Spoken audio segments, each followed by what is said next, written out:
Hello यार के तो कैसे हो आप सब लोग। उम्मीद करता हूँ आप लोग सब स्वस्थ होंगे, मस्त होंगे। देखो यार, आज की इस वीडियो में मैं करवाने वाला हूँ जो हमारे 2023 में जो पेपर हुआ था उसका सॉल्यूशन। ये क्लास 10th बोर्ड वाले बच्चों के लिए है।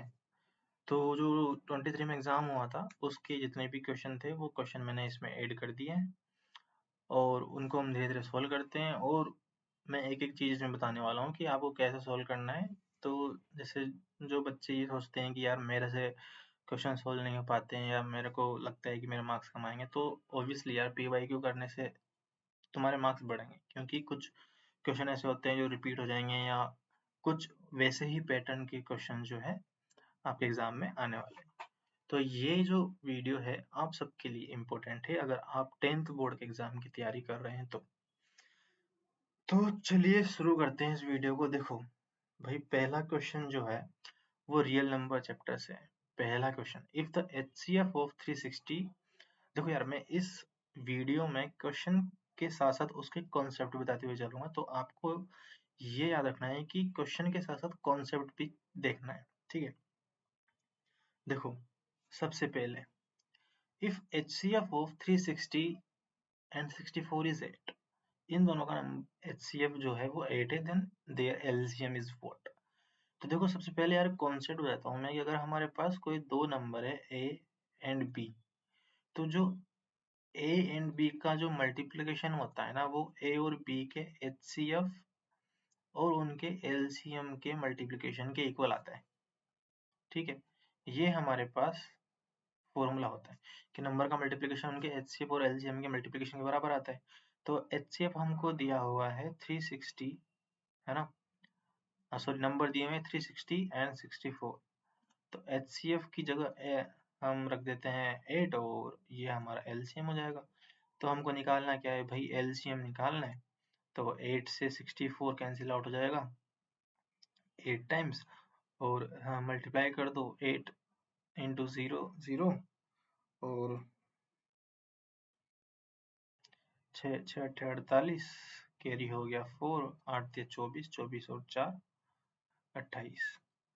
तो देखो हमारा एलसीएम क्या आ गया यार, 2880। तो सिंपली तुमको क्या करना है, जब वहां पे तुम आंसर दोगे तो ऑप्शन भी लिखना है और ऑप्शन के साथ साथ उस ऑप्शन में जो आंसर है ना वो भी लिखना है। ठीक है, तो ऐसे तुमको वहां पे आंसर करना है। ऐसा नहीं है कि कुछ बच्चे या तो 2880 लिख देंगे, कोई बच्चे कुछ बच्चे सिर्फ ऑप्शन लिख देंगे। तो नहीं, ऐसा नहीं करना, तुमको ऑप्शन के साथ साथ क्या करना है, उस ऑप्शन में जो आंसर है ना वो भी लिखना है। देखो नेक्स्ट क्वेश्चन है, the curved surface area of a cone. देखो कोन में क्या होता है, कर्व्ड सरफेस एरिया, तो हमारे पास ये जो एरिया है ना इसको हम बोलते हैं कर्व्ड सरफेस एरिया, और नीचे जो है ये हमारा बेस है। ठीक है, इसकी रेडियस r मान लेते हैं। ठीक है, रेडियस हमको 7 दी हुई है तो r इज इक्वल टू 7 हो गया। रेडियस हमको 7 दी हुई है तो r इज इक्वल टू 7 हो गया। हमको कर्व्ड सरफेस एरिया दिया है, मतलब पाई आर एल हमको दिया है 550। ठीक है, कर्व्ड सरफेस एरिया का फॉर्मूला होता है पाई आर एल, अगर एल जो होती है वो हमारी स्लैंट हाइट होती है।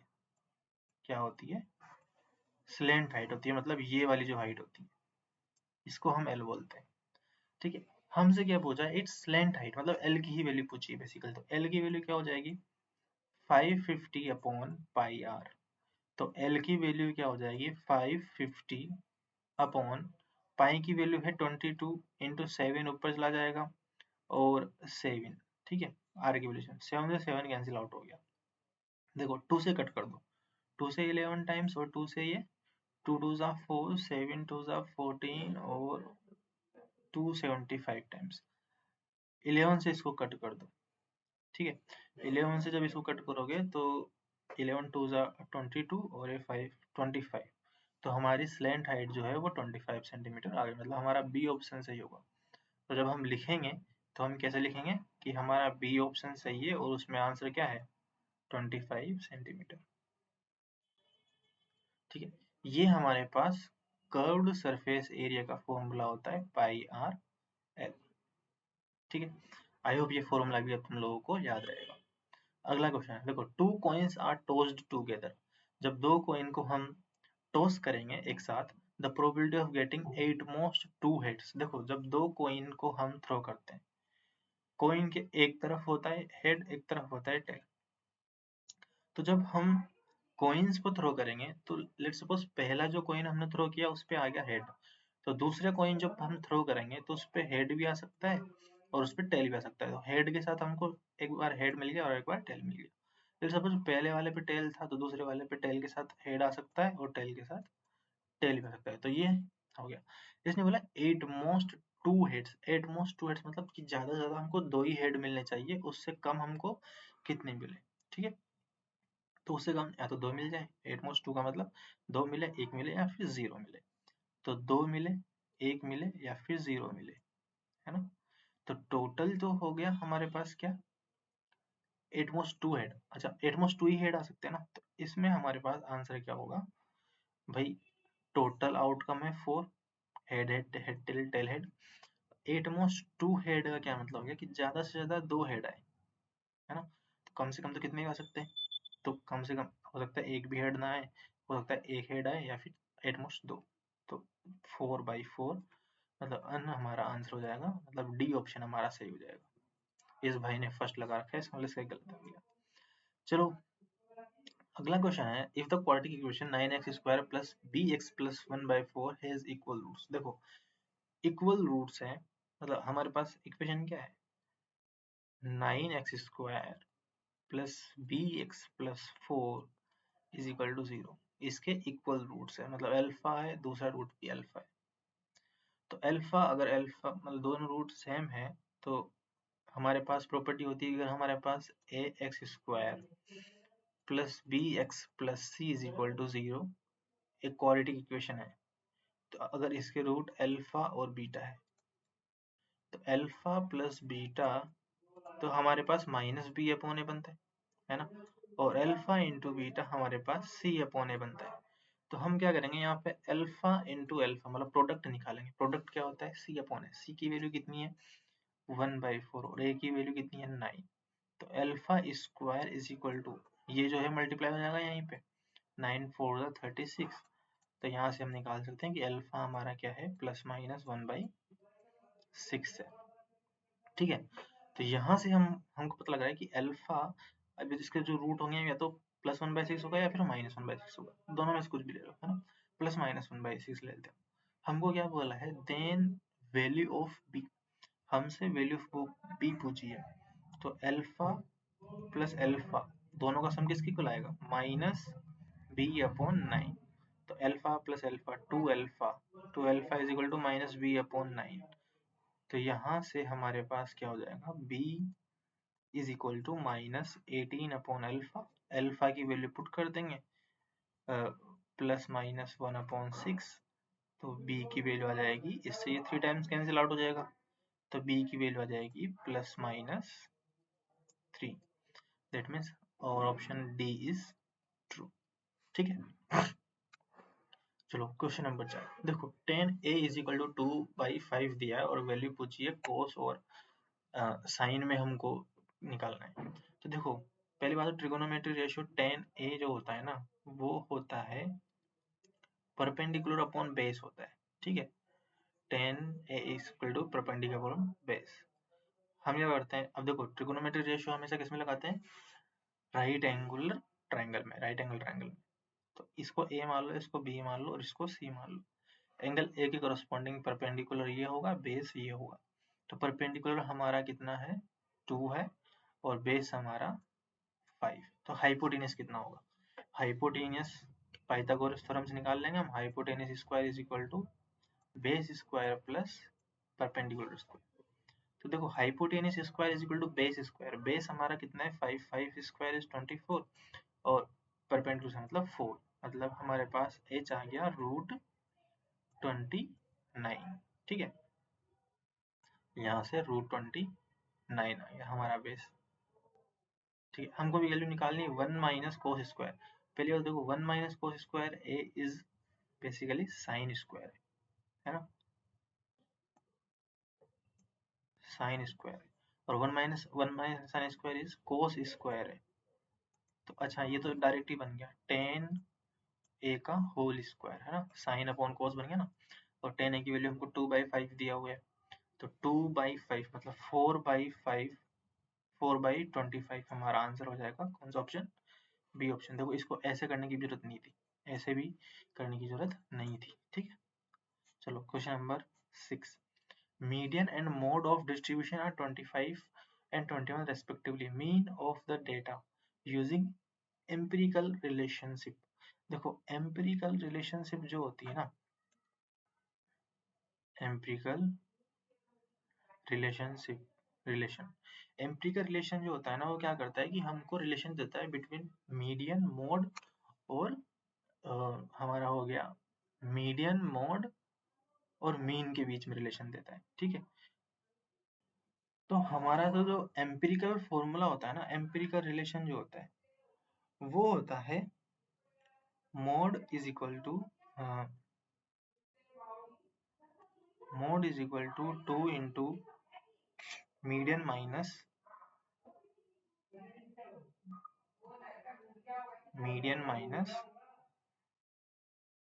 सॉरी 3 इंटू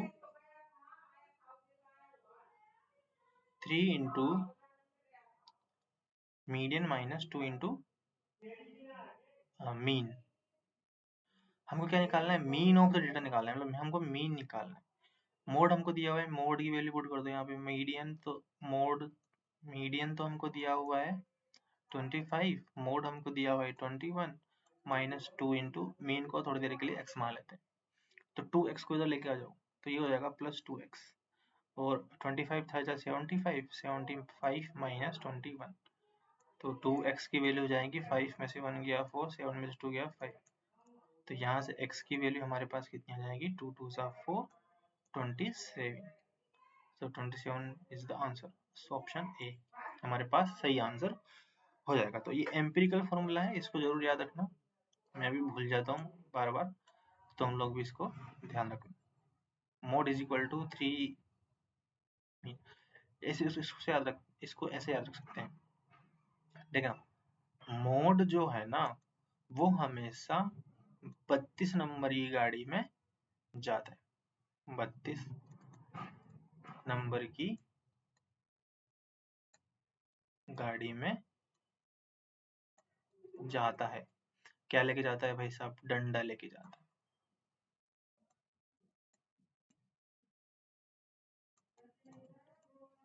क्या लेके जाता है? डंडा लेके जाता है ना, डंडा लेके जाता है, ठीक है। और 3 हम यहाँ पे क्या लगाएंगे? मीडियन, है ना, इसको जरूर याद रखना, आगे मीडियन आता है, पीछे मीन आता है। मोड जो है 32 नंबर की गाड़ी में जाता है, ठीक है, ऐसे याद रखते हैं। मोड जो है 32 नंबर की गाड़ी में जाता है मीडियन और मीन को लेके, मीडियन और मीन को लेके कहाँ जाता है? 32 नंबर की गाड़ी से जाता है, पार्टी करने जाते हैं, पिकनिक करने जाते हैं, ठीक है। तो इसको याद रखना। अब वो तुम्हारे ऊपर है, तुम कैसे इसको फॉर्मूला कर सकते हैं, पर फॉर्मूला इंपॉर्टेंट है, इसको याद रखना, और इससे क्वेश्चन बनता है, ठीक है, और इजी क्वेश्चन बनता है, मतलब एक नंबर तुम्हारा ऐसे आ जाएगा पक्का। देखो यार यहाँ पे देखो, the line represented by the linear equation y is equal to x and x is equal to 4 intersect at p, the coordinates of the point p are, देखो दोनों एक दूसरे को इंटरसेक्ट कर रहे हैं एट पॉइंट p, है ना, यहाँ पे, तो p के कोऑर्डिनेट्स क्या होंगे? ठीक है, तो दोनों को इंटरसेक्ट करवा दो, सिंपल, x की वैल्यू 4 है यहाँ पे, x की वैल्यू, y की वैल्यू भी क्या आ जाएगी? 4 आ जाएगी, सिंपल, तो 4,4 पे इंटरसेक्ट करेगा, ठीक है। भाई जब यहाँ से x की वैल्यू 4 इसमें पुट करेंगे तो y भी तो 4 आ गया ना, तो 4,4 पे ये इंटरसेक्ट करेगा। Very very easy question. चलो नेक्स्ट है, देखो द वैल्यू ऑफ, हाँ, द वैल्यू ऑफ साइन 90, अरे यार वैल्यूज डायरेक्ट पुट कर देना। साइन 90 की वैल्यू क्या होती है हमारे पास? साइन 90 की वैल्यू 1 होती है, प्लस कोस 60, कोस 60 होता है साइन का उल्टा, ऐसा लो, साइन का उल्टा, मतलब जहाँ साइन 30 होगा वहाँ कोस 60 होगा, तो साइन 30 की वैल्यू 1/2, है ना। तो मेरे को देखो भाई कोस की वैल्यू याद नहीं, मेरे को साइन की वैल्यू याद है। अब जैसे सेक 45 है, सेक 45 की वैल्यू मुझे याद नहीं है, सेक का उल्टा होता है कोस, कोस 45 की वैल्यू मुझे याद है, कोस 45 की वैल्यू 1/√2 होती है, तो सेक 45 की वैल्यू √2 हो जाएगी, है ना, प्लस टेन 45 सबसे आसान है, 1 इसकी वैल्यू होती है।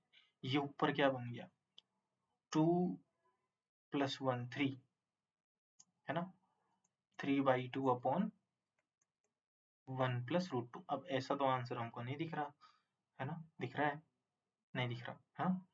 देखो इसको कर देंगे हम रेशनलाइज, 1 + √2, 1 - √2 से मल्टीप्लाई और डिवाइड कर देंगे। तो देखो ऊपर तो बन गया हमारे पास 3 × 1 - √2 और नीचे बन गया 2 × ये बन जाएगा 1 - 2 है ना, 1 - 2। तो ये बन गया हमारे पास कितना बन जाएगा ये माइनस, देखो यहाँ पे -1 बन जाएगा, ये -1 है ना। तो जो वैल्यू है हमारी नेगेटिव हो जाएगी, -3/2 1 - √2, इस माइनस को अंदर मल्टीप्लाई कर दो तो बन जाएगा 3/2 √2 - 1 हमारा आंसर हो जाएगा। तो कहीं पे दिख रहा है, सी ऑप्शन दिख रहा है, सी ऑप्शन इज ट्रू। ठीक है, चलो आगे बढ़ते हैं। देखो how many terms are there in the AP given below. देखो इसमें क्या दिया हुआ है हमको, एक एपी दी हुई है 14 19 24 29 एंड लास्ट टर्म इज 119। मतलब हमको दिया हुआ है a = 14 और d कॉमन डिफरेंस हमको कितना दिया हुआ है 5 दिया हुआ है और l हमको दिया हुआ है 119। तो देखो यार सिंपली l का जो फॉर्मूला होता है लास्ट टर्म का फॉर्मूला, लास्ट टर्म का फॉर्मूला क्या होता है ना, a + n-1 × d, यही फॉर्मूला होता है। l की वैल्यू 119 हमको दी हुई है, a की वैल्यू 14 हमको पता है, n-1 d की वैल्यू 5 हमको पता है ना। तो ये हो जाएगा 119 = 14 + 5n-5, 119 = 14 -5 is 9 + 5n, तो 5n = 10 हो जाएगा। तो n की वैल्यू जाएगी 2, 2 टाइम्स में 10 आ गया, 22 हो जाएगी। मतलब इसमें कितनी टर्म्स है 22 टर्म्स है। ठीक है, question number 10, y-axis divides the line segment joining the points -6, 2 and 2, -6। देखो पहली बात तो इसने बोला है कि y-axis है। अब y-axis अगर कट कर रही है इन दोनों को मिलाने वाली लाइन को, तो इसका मतलब होगा कि y-axis अगर कट कर रही है तो y-axis पे कौन जीरो होता है, x जीरो होता है ना। तो कोई भी जो पॉइंट होगा उसका x तो जीरो ही रहा होगा, y कुछ भी रहा हो हमें मतलब नहीं। देखो काम कैसे करना है, मान लो -6, 2 है और 2, -6 है। तो हमको पॉइंट P दिया हुआ है जिसका x जो है वो 0 है, x क्या है 0 है।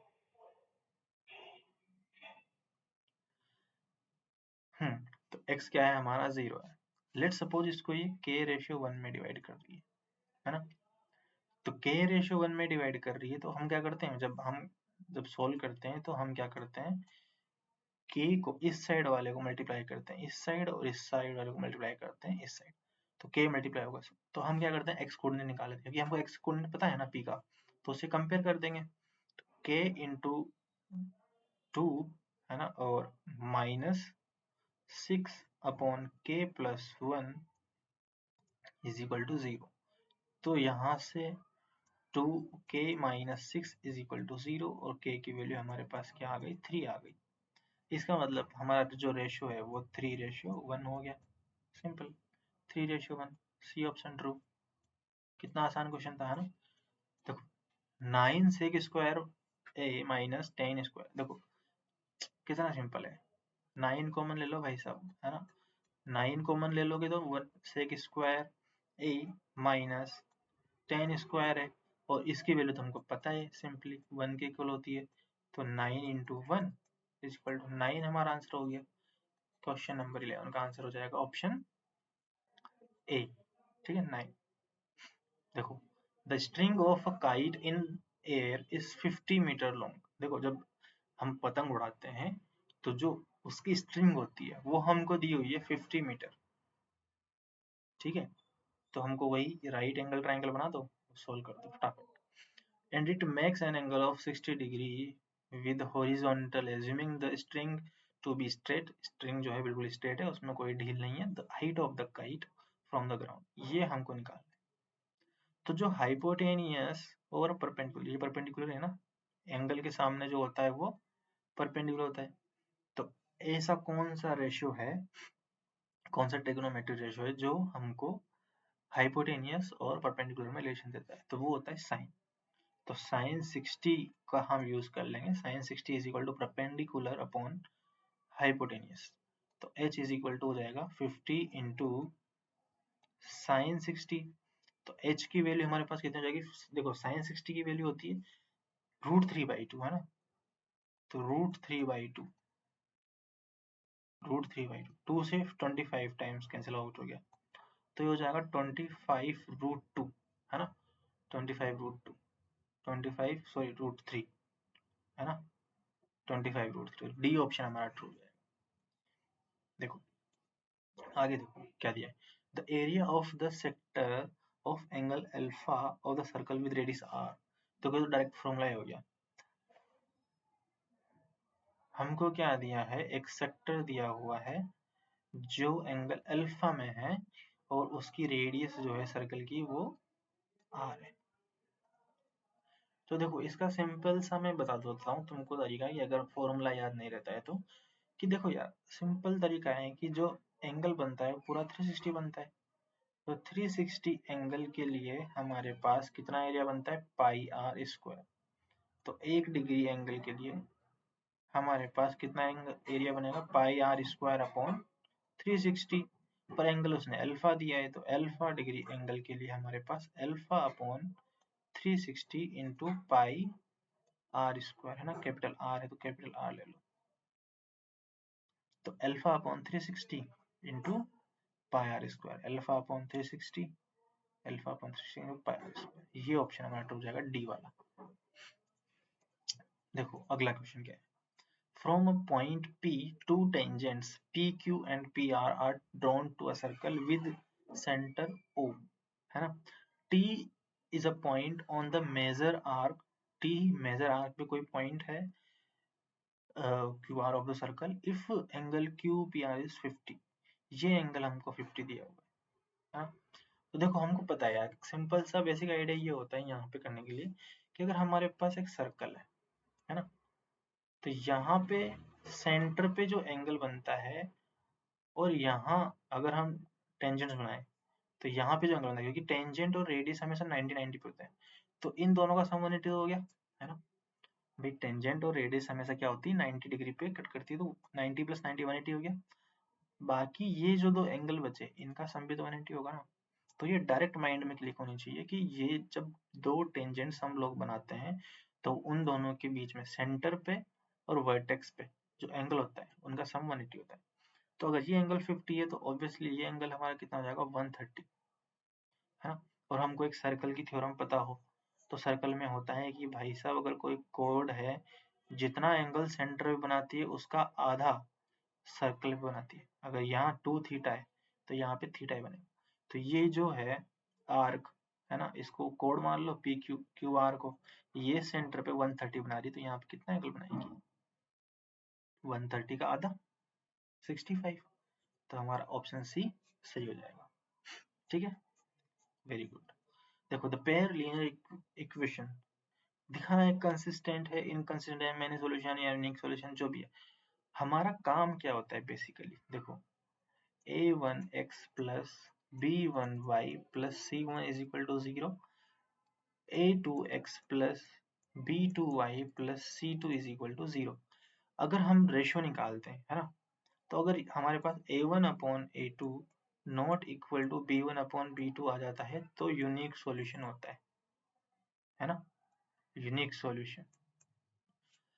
अगर नॉट इक्वल तो, अगर इक्वल हो गए तो फिर वहां पे दो चीजें हो सकती है, देखना a1 upon a2 is equal to b1 upon b2। अब हम तीसरे रेशो की भी बात करेंगे। देखो अगर a1 upon a2 not equal to b1 upon b2 आ गया तो तीसरे रेशो को देखना ही नहीं है ना। लेकिन अगर a1 a2 और b1 b2 का रेशो इक्वल आ जाए तो फिर तीसरे रेशो पे जाना है। अब तीसरे रेशो अगर इक्वल हो गया है ना, तो हमारी लाइंस क्या हो जाएंगी, कोइंसाइड कर जाएंगी, तो एक के ऊपर एक लाइन आ जाएगी। तो इस कंडीशन में इनफाइनाइट सॉल्यूशन होते हैं, है ना। लेकिन अगर हमारे पास रेशो इक्वल नहीं आता है, a1/a2 is equal to b1/b2 not equal to c1/c2 हो जाए, तो इस केस में लाइंस जो होती है वो पैरेलल लाइंस हो जाती है, और पैरेलल लाइंस कहीं भी नहीं मिलती, और जब कहीं मिलेगी नहीं पैरेलल लाइंस तो फिर नो सॉल्यूशन होगा, कोई सॉल्यूशन हमको नहीं मिलेगा, ठीक है। तो इस केस में देखो हमको क्या दिया हुआ है, इस केस में अगर हम देखें तो 1/a1/a2 1/2 2/-4, देखो देखो यहाँ पे ये रेशो पॉजिटिव है, यहाँ पे नेगेटिव हो गया, तो इस केस में यूनिक सॉल्यूशन मिलेगा, और जब सॉल्यूशन मिल जाता है तो उसको हम बोलते हैं कंसिस्टेंट। अब सॉल्यूशन चाहे इनफाइनाइटली में नहीं मिले चाहे यूनिक मिले, अगर मिल गया तो कंसिस्टेंट, और अगर नहीं मिला तो इनकंसिस्टेंट। तो दिस इज कंसिस्टेंट, तो ऑप्शन सी सही होगा विद यूनिक सॉल्यूशन, क्योंकि दोनों के दोनों a1 a2 b1 b2 का रेशो नॉट इक्वल, इसलिए यूनिक सॉल्यूशन, और क्योंकि सॉल्यूशन मिल गया हमको इसलिए कंसिस्टेंट, ठीक है। चलो आगे बढ़ते हैं, question number 16, which of the following number can not be probability of an event. देखो प्रोबेबिलिटी ऑफ इवेंट, अगर ई हमारे पास कोई भी इवेंट है तो उसकी प्रोबेबिलिटी हमेशा 0 से इक्वल या 0 से बड़ी होंगी, और 1 से इक्वल या 1 से बड़ी होंगी, इसके अलावा अगर कोई नंबर होगा तो फिर प्रोबेबिलिटी नहीं होगी। देखो 0.5 तो बन सकती है, दिस इज बिटवीन 0 एंड 1। 5%, 5% मतलब होता है 5/100, ये भी 0 से 1 के बीच में है, तो ये भी बन सकता है भाई साहब। 1/0.5, 1/0.5 का मतलब है 10.5, अगर हम नीचे डेसिमल को हटा दें तो 10, विच इज इक्वल टू 2, तो ये हमारे पास नहीं बन सकती, क्योंकि 2 आ गई भाई साहब, ये तो 1 से बड़ी होगी ना, है ना, तो ये भी नहीं बनेगी, ठीक है। देखो graph of the polynomial peaks given in the figure the number of zeros. देखो जब भी कोई ग्राफ होता है तो नंबर ऑफ जीरोस कैसे निकालते होते हैं, नंबर ऑफ जीरोस निकालने का सबसे आसान तरीका कि यार देख लो कि जो ग्राफ है वो एक्स एक्सिस को कितनी जगह कट कर रहे हैं, टच कर रहे हैं। तो देखो इस ग्राफ को देखिए तो यहाँ पे टच कर रहा है एक्स एक्सिस को, और यहाँ पे टच कर रहा है, तो इसके पास कितने जीरोस हैं, 2 जीरोस है ना। चलो आगे बढ़ते हैं, देखो भाई साहब question, the solid is of the form of a cone of radius r surmounted on a hemisphere of the same radius. If the height of the cone is the same as the diameter of its base, then the volume of the solid, the volume of solid, तो हम यहाँ करेंगे cone का volume plus इस hemisphere का volume, दोनों को add कर देंगे टोटल वॉल्यूम आ जाएगा। कॉन का वॉल्यूम क्या होता है, कॉन का वॉल्यूम होता है 1/3 पाई आर स्क्वायर एच, है ना, क्योंकि रेडियस सेम है, हाइट हमारे पास h है, ठीक है। अच्छा उसने दिया कुछ, if the height of the cone is the same as the diameter of its base, तो h की वैल्यू हमारे पास डायमीटर ऑफ बेस क्या हो जाएगा 2r, रेडियस का दुगना, है ना। अच्छा हेमीस्फीयर का वॉल्यूम कितना होता है, पहले तो स्फीयर का वॉल्यूम होता है 4/3 pi are square H, hemisphere क्या हो जाएगा उसका हाफ कर देंगे तो 2/3 पाई आर स्क्वायर, है ना, तो होगा 4/3 पाई आर क्यूब, है ना, क्यूब। यहाँ h की वैल्यू 2r पुट कर दें तो 1/3 pi are square into 2r equal to 2/3, sorry plus 2/3 pi r cube. अच्छा ये भी 2/3 पाई आर क्यूब बन गया, 2/3 pi r cube, 2/3 4/3 pi r cube, है ना, ये हमारा आंसर हो जाएगा 4/3 pi r cube, B option true हो जाएगा, ठीक है, सिंपल है। क्वेश्चन नंबर 19, अब देखो अजर नो रीजन वाले question, the probability of getting a prime number when a die is thrown once। देखो जब भी कोई डाई को थ्रो करेंगे तो नंबर हमारे पास 1 2 3 4 5 6 ये आ सकते हैं। इसमें प्राइम नंबर कौन कौन से, एक तो 2 है, एक 3 है और एक 5 है। 1 कभी भी प्राइम नंबर नहीं होता, ये याद रखना, 1 कभी भी प्राइम नंबर नहीं होता। कुछ बच्चे ऐसे करते हैं जिसको 1 को भी प्राइम नंबर बोलते हैं, 1 is not a prime number, ठीक है। तो 3 प्राइम नंबर है तो 3/6 मतलब 1/2 हमारे पास है, टोटल 6 है ना, और प्राइम नंबर कितनी है 3, तो 1/2 आ जाएगी। जब किसने बोला कि नहीं 2/3 आएगी, तो नहीं भाई साहब, है ना। तो ये तो असर्शन तो गलत हो गया। On the faces of die prime numbers are 2, 3, 5, reason सही है ना। तो हमारा ऑप्शन कौन सा होगा इसमें, true. Assertion is false and reason is true, D option हमारा ट्रू हो जाएगा। ठीक है, इस केस में डी ऑप्शन हमारा ट्रू हो जाएगा। देखो polynomial x square plus 4x has 2 real zeros, obviously x square plus 4x, है ना, 2 रियल जीरोस। इसको इक्वल टू 0 पुट करेंगे, मैं जीरोस निकालने के लिए इक्वल टू 0 पुट कर दो, x कॉमन ले लो तो x प्लस 4 हो गया। तो यहाँ से एक तो x इक्वल टू 0 आ गया, एक x इक्वल टू -4 आ गया, दो रियल जीरोस है। zeros of the polynomial x square plus ax are 0 and a, obviously a नहीं माइनस a, है ना। जब x कॉमन लेंगे हम तो x प्लस a बनेगा, तो यहाँ से x इक्वल टू 0 आएगा और x is equal to minus a आएगा। तो असर्शन ट्रू है, रीजन फॉल्स है। ठीक है, इसमें कौन सा ऑप्शन आ जाएगा, assertion true reason false, C option हमारा आंसर हो जाएगा। तो यार ये थे हमारे पास MCQ क्वेश्चन। अब हमारे पास ये एक एक नंबर के क्वेश्चन थे, और मतलब मुझे लगता है ना सारे क्वेश्चन आसान थे। ठीक है, मतलब एक भी ऐसा क्वेश्चन नहीं था जिसको हम ना कर पाए।